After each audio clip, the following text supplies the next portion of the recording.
Mr. E.U. Rubinstein, Sri Otul Bora Bidhayok, Siddhartha Bhattacharya Bidhayok Dangoria, Manoj Borua, Nipen Chandra Das Dangoria, aru upasthit rais. Ohomor krishi khondor babe আজি eta অতি উল্লেখযোগ্য দিন।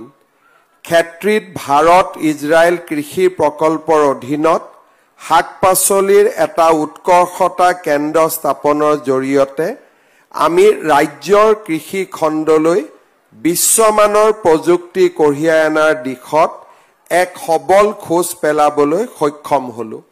এই কেন্দ্ৰই ভাৰত আৰু ইজৰাইলৰ অংশীদাৰিত্বৰ জৰিয়তে আন্তঃৰাষ্ট্ৰীয় সহযোগিতাক মূৰ্তমান কৰি ইজৰাইলৰ উন্নত কৃষি প্ৰযুক্তিৰ সৈতে অসমৰ উৰ্বৰ ভূমি আৰু পৰিশ্ৰমী কৃষকৰ শক্তিৰ এক সংমিশ্ৰণ সৃষ্টি কৰিছে। এই ঐতিহাসিক অনুষ্ঠানত আমাৰ মাজত উপস্থিত থকা ইজৰাইলৰ মহামহিম ৰাষ্ট্ৰদূত মহোদয়ক মই পবিত্ৰ অসম ভূমিলৈ স্বাগতম জনাইছো। Today marks a significant milestone in the growth story of Assam's agriculture sector. With the establishment of this Center of Excellence, we bring world-class technology into the fields of our farmers. This partnership between the Government of India and Israel epitomizes the very spirit of global cooperation, combining Israel's advanced agri-technology with Assam's fertile soil and hard-working farmers.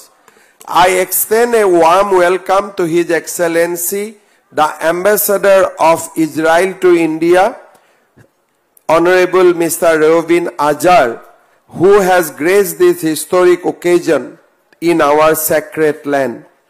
এই প্ৰকল্পক বাস্তৱায়িত কৰাত গুৰুত্বপূৰ্ণ ভূমিকা পালন কৰা ইজৰাইলৰ দূতাবাস আৰু ভাৰত চৰকাৰৰ বিষয়ববীয়াসকলৰ প্ৰতিও মই কৃতজ্ঞতা জনাইছো। কোভিড মহামাৰীৰ ফলত সৃষ্টি হোৱা প্ৰত্যাহ্বান আৰু বিভিন্ন জটিলতাৰ মাজেতো এই প্ৰকল্পটোক আগুৱাই নিয়াত গ্ৰহণ কৰা ভূমিকাৰ বাবে মই ৰাজ্য চৰকাৰৰ উদ্যান শস্য আৰু খাদ্য সংসাধন সঞ্চালকক ধন্যবাদ জনাইছো। On behalf of the Government of Assam, I convey my deep gratitude to the Embassy of Israel, the hard-working officers, and also to the officials of the Government of India for the pivotal role they have played in helping realizing this project.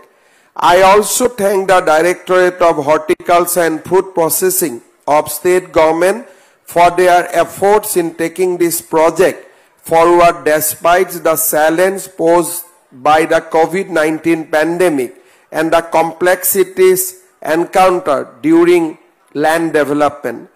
এই প্ৰকল্পটো ৰূপায়ণ কৰিবলৈ যোৱাটো নিখণ্ডেহে প্ৰত্যাহ্বানেৰে পূৰ্ণ আছিল। ৬৬ বিঘা ভূমিক বিশ্বমানৰ উৎকৰ্ষতাৰ কেন্দ্ৰলৈ ৰূপান্তৰ কৰি সম্পদ সমন্বয় আৰু স্পষ্ট দৃষ্টিভংগীৰ প্ৰয়োজন আছিল। ভাৰত চৰকাৰে এই সপোনক স্বীকৃতি দি ৬ কোটি টকাৰ অনুমোদন জনাইছিল। আপাৰ্টৰ ফালৰ পৰাও ৬০ লাখ টকা আগবঢ়োৱা হৈছিল। ইজৰাইলৰ টেকনলজি আৰু ভাৰত চৰকাৰৰ পুঁজিৰে আজি আমি এই বিশ্বমানৰ কেন্দ্ৰটো নিৰ্মাণ কৰি উলিয়াইছো। ৰাইজে দেখা পাইছে যে এই কেন্দ্ৰটোৰ জৰিয়তে আমি সিড নিৰ্মাণ কৰিছো য'ত মাটি নাথাকে। মাটি নথকাৰ কাৰণে খেতিত আমাৰ যি পোক পৰুৱাই খেতিত অসুবিধা কৰে তাক আমি বহু পৰিমাণে কম কৰিব পাৰিম।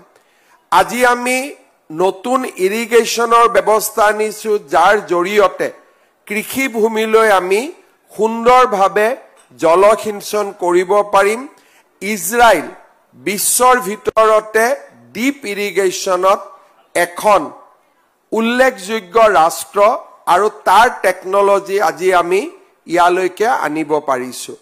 এই গোটেই কেন্দ্ৰটো যদি আমি ভাল কৰি চাওঁ আৰু ইয়াত যি প্ৰশিক্ষণৰ ব্যৱস্থা কৰা হৈছে এই ব্যৱস্থাক যদি আমি আমাৰ খেতি পথাৰলৈ লৈ যাব পাৰো অসমত উদ্যান শস্যৰ এখন নতুন বজাৰ সৃষ্টি হ'ব এই প্ৰকল্পটোৰ উল্লেখযোগ্য দিক হৈছে ইয়াত ট্ৰেইনিংৰ ব্যৱস্থা ইয়াত কনষ্টেন্টলি ট্ৰেইনিং হ'ব আমাৰ কৃষি বিজ্ঞানীসকলৰ পৰা আৰম্ভ কৰি প্ৰগতিশীল কৃষকসকলক আমি সকলোকে ইয়াত প্ৰশিক্ষণ দিয়াৰ ব্যৱস্থা কৰিম মই আমাৰ অসমৰ যুৱ প্ৰজন্মক এই উদ্যান শস্যৰ লগত জড়িত গোটেই ব্যৱস্থাবিলাক পৰিদৰ্শন কৰিবলৈ শিকিবলৈ প্ৰশিক্ষণ ল'বলৈ আহ্বান জনাম যাতে আমি ইয়াৰ দ্বাৰা আমাৰ যিটো উপাৰ্জন এই উপাৰ্জনক যাতে আমি আৰু বৃদ্ধি কৰিব পাৰো মোক ইয়াত দেখুৱা হৈছে ইয়াত যি আমি সিডৰ পৰিৱৰ্তে সৰু সৰু পুলি বনাইছো তাত মাটি নাথাকে ধুনিয়াকৈ আমি বিভিন্ন মেটেৰিয়েলি দি ইয়াক আমি কৰিছো ইয়াত সুন্দৰ কৰি আমি ৰোপণ কৰিছো ধুনিয়া ভেৰাইটিৰ বিলাহী তিয়হ আজি আমাৰ ইয়াৰ পৰা নিৰ্মাণ হৈছে এই কেন্দ্ৰটোৰ জৰিয়তে 7 লাখ কৃষকক আমি সিড আমি দিব পৰা অৱস্থালৈকে আজি আহি পৰিছো 66 বিঘা এই প্ৰকল্পটোৱে আমাৰ বহু কৃষক ৰাইজক উন্নত কৰি আমাক সহায় কৰিব 2024 চনৰ পৰা ইতিমধ্যে কেন্দ্ৰটোৱে বিলাহী তিয়হ নাৰ্জী ফুল ৰঙিন ক্যাপসিকাম লেটুস ব্ৰকলি আদিৰ 7 লাখ পুলি উপাৰ্জন কৰি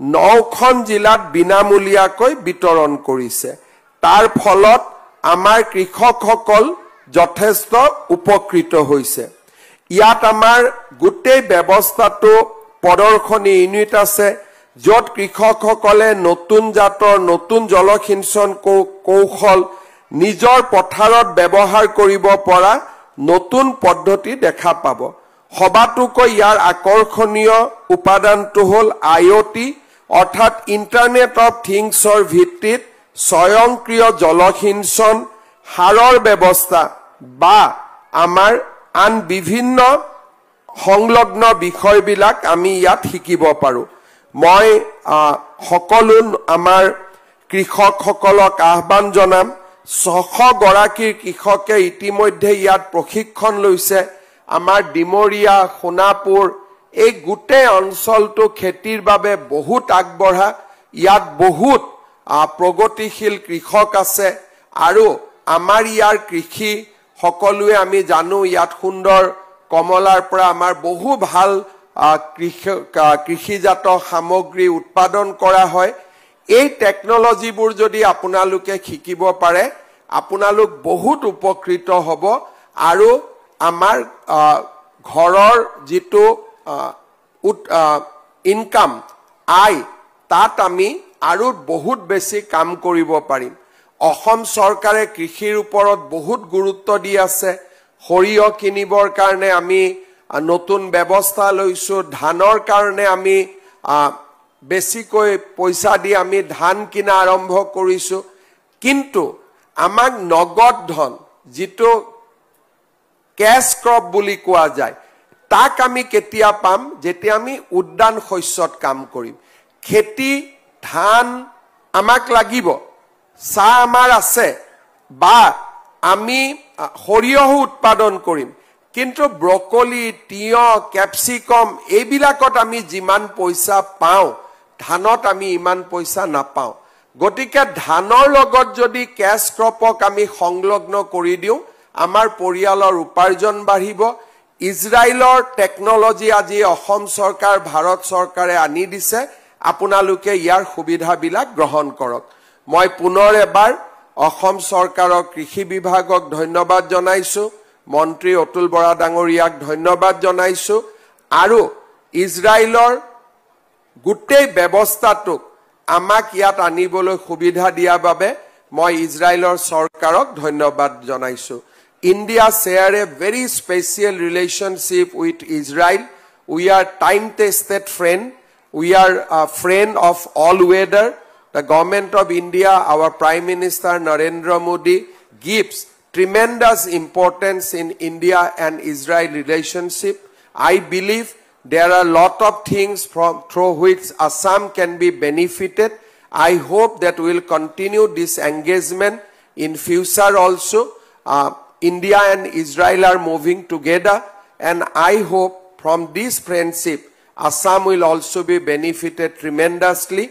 I once again offer my deep gratitude to His Excellency Ambassador of Israel to India, his entire team, and I hope that this cooperation will continue in future also. Hokoluke moi bahut dhanyabad janaisu, hokoluke pranam janai moi mor boktobyor hamorni marisu.